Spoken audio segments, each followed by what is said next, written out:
is Tamara, and today I'm going to be showing you how to do a myofascial release using the lacrosse ball. Now the lacrosse ball gets into those tighter areas which don't quite release with the foam roller, and the whole purpose of using the lacrosse ball is to really release those tighter areas in a much more isolated manner. So the next muscle group we're going to focus on is the muscles found in between the shoulder blades, which is known as your rhomboid minor and major. Now these muscles can get quite tight and can get quite sore if you're someone who sits at their workstation for long periods at a time. So what you're going to do is you're going to place the ball in between the border of the shoulder blade and the spine. So just coming back and finding that space in between the shoulder blade and the spine, you're then going to rest your head on the ground. You're then moving your shoulder into flexion, so moving it upwards over your head and then coming back down, upwards over your head and coming back down. You're going to do this for about 5 times.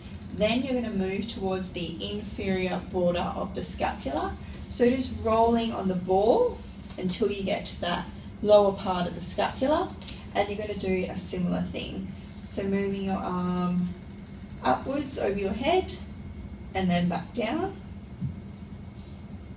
upwards over your head and then back down.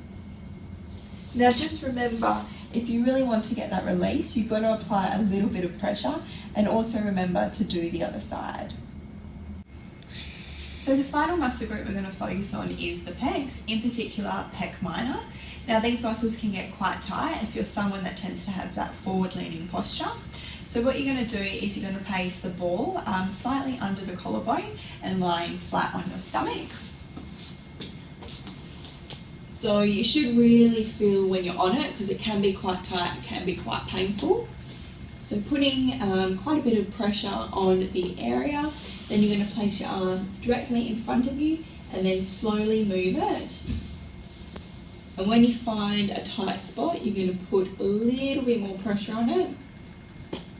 And then when you feel it release, continue to move your arm all the way down until it gets beside your body.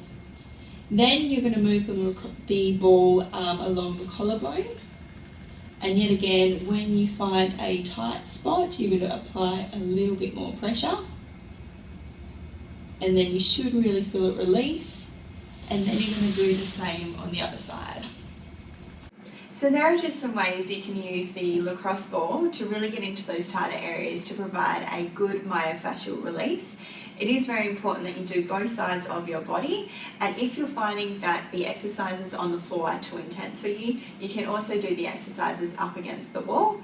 Thank you for listening.